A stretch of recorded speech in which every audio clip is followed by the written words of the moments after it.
Hello and welcome to the Casino Insiders, This is your host Ace and Deacon Kane.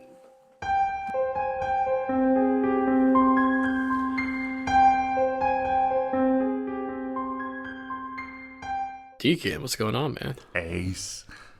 Dude, last show was pretty sick. It was. Robert came through with some great questions. He really did. And we had another one, but we thought it was kind of special to save for kind of the beginning of this show. Exactly. It's a little long-winded of like a question, but hey. I like it. I think we're going to have a really good discussion in regards to this because I know you have your thoughts. I know I have my thoughts. I think they're pretty much in line, but Yeah. But what comes after the question, you guys are going to be astonished. So make sure you guys stay to the end of this episode.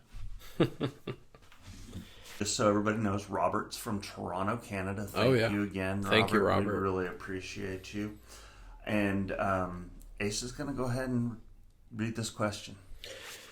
Yeah, so again, this is coming from Robert in Canada. It's possible nowadays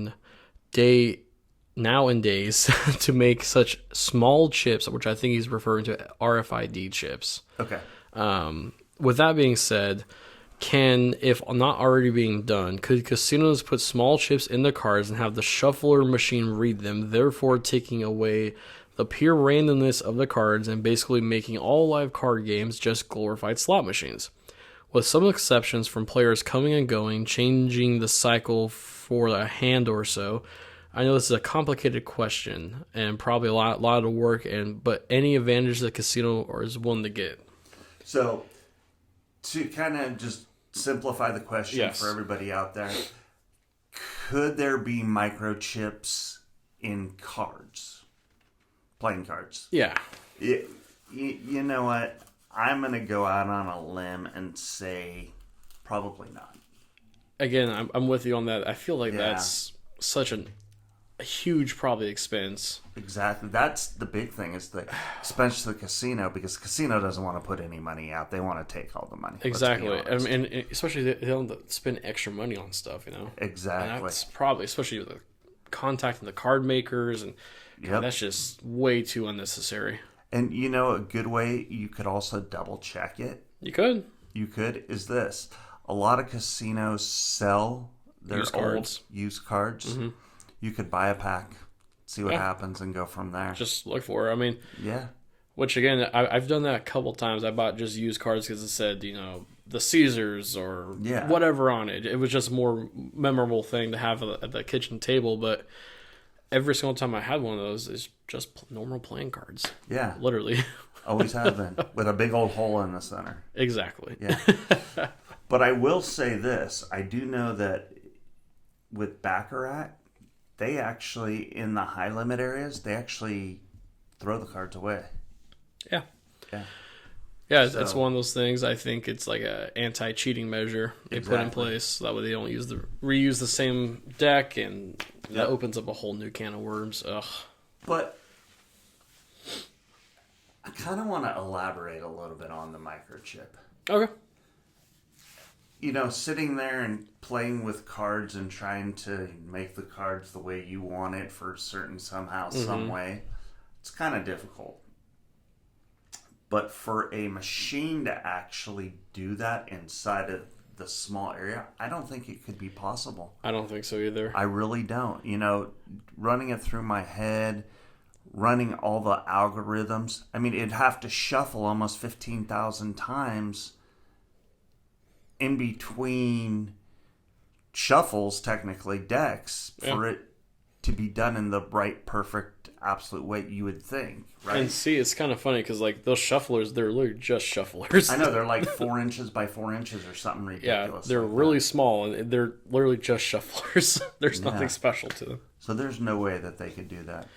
Now that we say that, there's somebody out there going to go, tinfoil hats. Yep, right? exactly. Oh, wow. They can do it. Watch, I'll show you. I can do it. Exactly. Hey, if you want to do it, if you want to get caught, hey, that by all means, go for it. Oh, God. Get her done.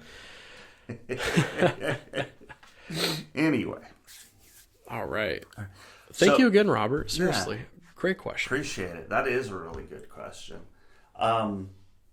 This one, you brought this up earlier, and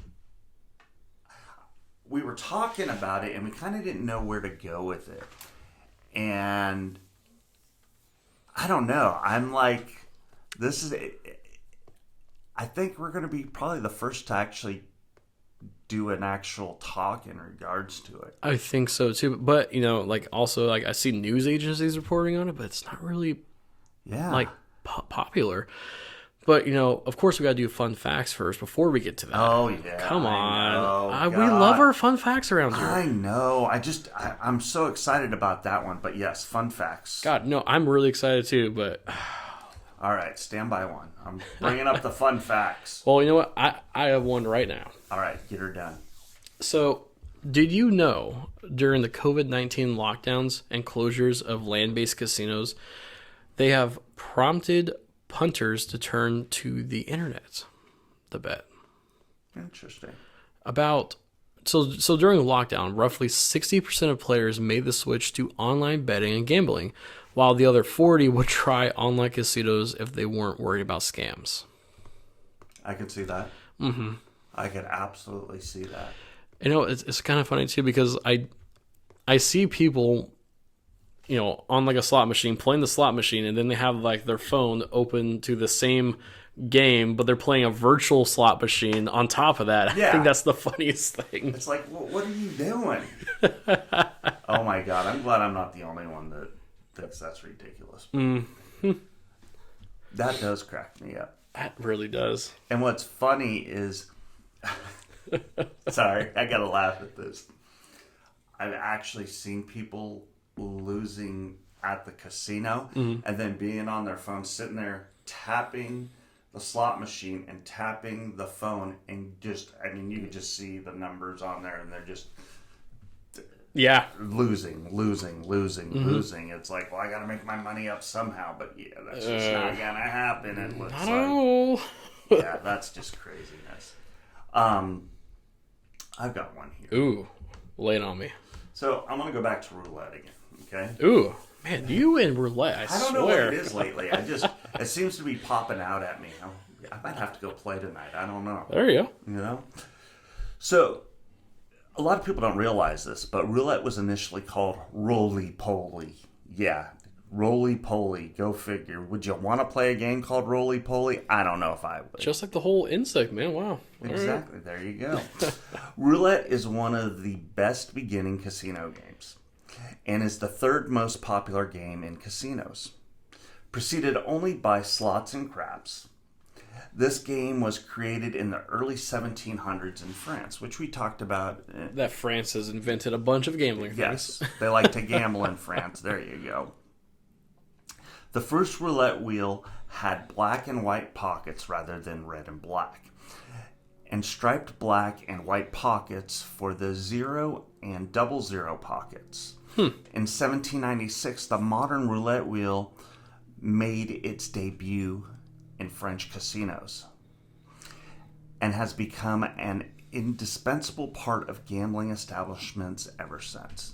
I didn't know that last little part. I didn't know that either, man. Yeah, I didn't realize it was originally black and white and they had pockets. That's actually kind of cool how it's evolved. Exactly. And honestly, it's one of those things too. It's like, who back in the 1700s thought of this game, honestly? Exactly. And all the different bets you can do. And oh, yeah. Seriously, man. Craziness. But it does show you that people do want to gamble. People do. Yeah. Oh, absolutely. But it also makes you wonder, how did it in the 1700s go from France and spread out so quickly? I wonder what made it actually spread out so much. The only thing I could think about was maybe when merchants went to go sell their different, textiles and stuff to different lands. Maybe they brought gambling with them. Who knows? Who knows? Yeah, I'm interested in knowing. Me too. Might have to figure that out a little bit later. Man, exactly. Another show. So here's a real scary one. Okay. Okay. A man once bet all his possessions on a single spin. Is A this single spin. is this roulette again, or is this an actual slot machine? It is roulette again, my friend. My God, roulette tables have some of the biggest history-defining moments. Oh, yes, they do. It's crazy. Ashley Revell from Kent sold everything he owned, including all his clothes, and placed the entire amount of 135,300 pounds Oh, jeez. on Red 7. Oh, specifically Red 7s. Specifically Red 7. Oh, jeez. Is that just a little psychotic or what? At least to me that is. Wow. All right. Yeah. Lucky for him, his risk paid off. He ended up winning 270,600 pounds and being remembered as one of the people with the craziest bets. That doesn't sound right. That doesn't sound right That either. payoff does not sound right. It doesn't, unless he kept gambling after he hit that the first time. But they're saying that it was that payoff. What is, because isn't it 35 to 1? It's hang on. So is it 2.7? Because the only time you get a 2-to-1 payout is on the special bets, like if you bet black or red. Right, exactly. So he couldn't have bet on Red 7. Unless you just bet on red. Which because that would double that up if you just bet on. But would roughly be there. On 7 red 7. Or maybe it was saying the ball landed on red 7, but he bet it on red. Because that makes more sense to me. Yeah, that would make, because that would double it up.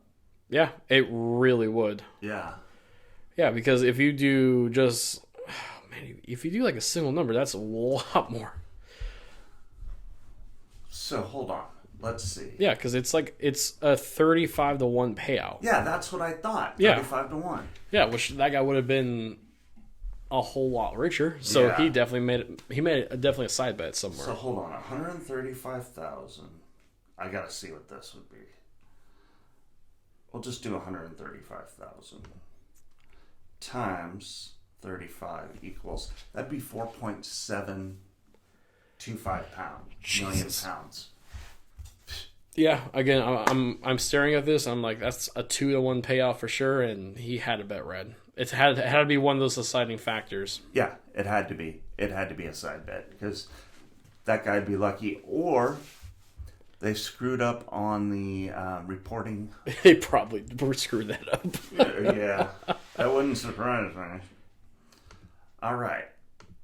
So this is the topic we've all been like waiting for. Oh my God, yes. This is groundbreaking, folks. Did I say groundbreaking? Literally groundbreaking. Because this is going to change betting, I think. Oh man, this is about to make the betting world a lot different, I think. What would you actually call this bet? I would have to say exactly what it's called, a micro bet. Yeah. It literally is a micro bet. A micro bet. A micro bet.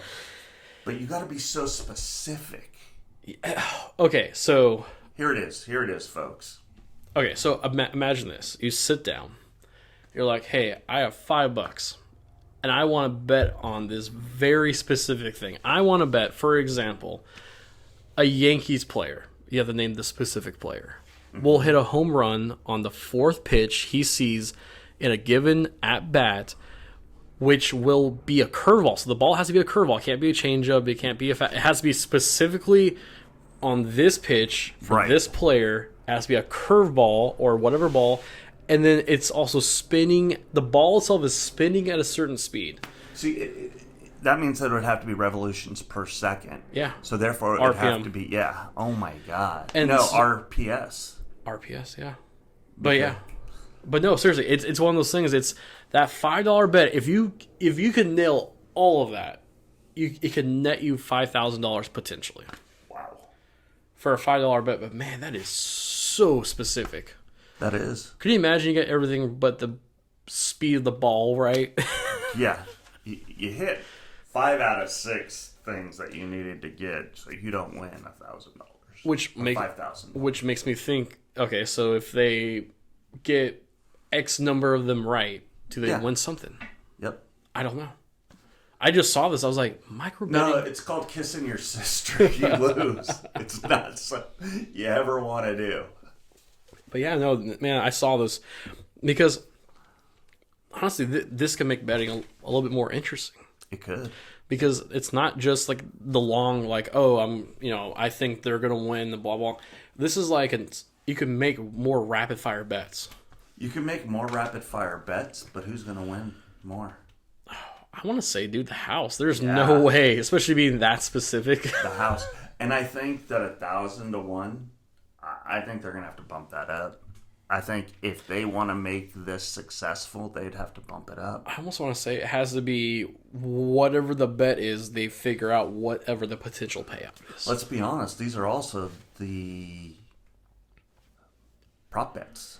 It would be under a prop bet category. It would have to be. Like in the Super Bowl, who's the first 2 points scored? Was it a safety? Was it a running touchdown? Was it, Exactly. First pitch in the World Series, was it a fastball, a curveball, a changeup, a slider? Yep. A rising sinker? You never know. But see, what I thought was insane was, and again, I want to give the credit to ABC News. They're the one reporting on this. Okay. But they said, while comparatively small now, okay, so, just starting out, he estimates that micro betting could constitute $20 billion with a B more dollars worth of bets by 2027. That's an estimate. That's not a guarantee. That's an estimate. 4-year progress of $5 billion a year, basically. Yeah. Holy moly! So that means they'd have to be doing it now.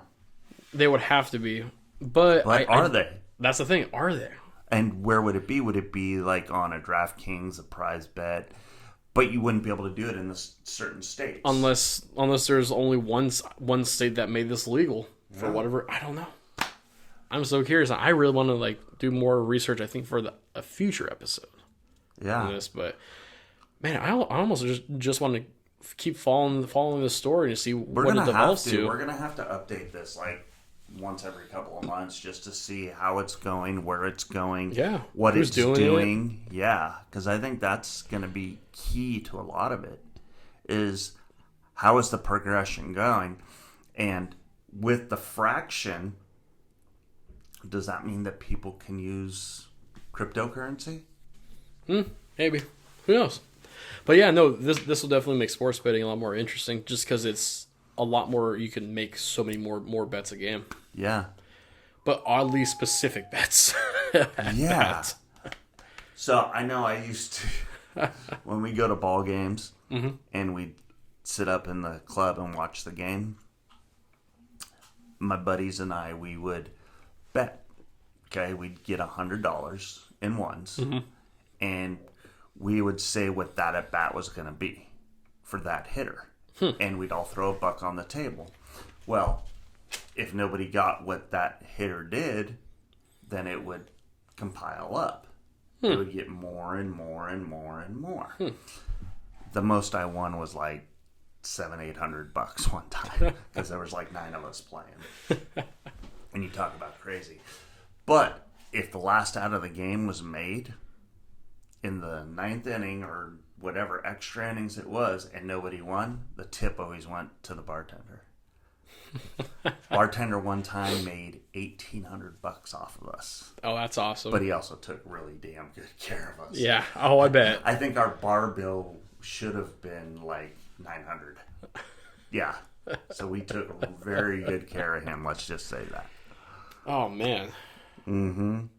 But anyway, folks, you can always contact us at the 2 Casino Insiders at gmail.com. That's the number 2. Yes, exactly. You can also go to www.thecasinoinsiders.com and say hi to our affiliates. Absolutely. Or you can follow us on social media at TikTok. That's right. I keep on forgetting we have the TikTok. I know. At the Casino Insiders. Exactly. On the TikTok. Oh, yeah. We're doing okay on that. Not very well, but we're going to get a little bit better on that. Never know. We may start an Instagram. Who knows? Maybe. We'll see. I don't know.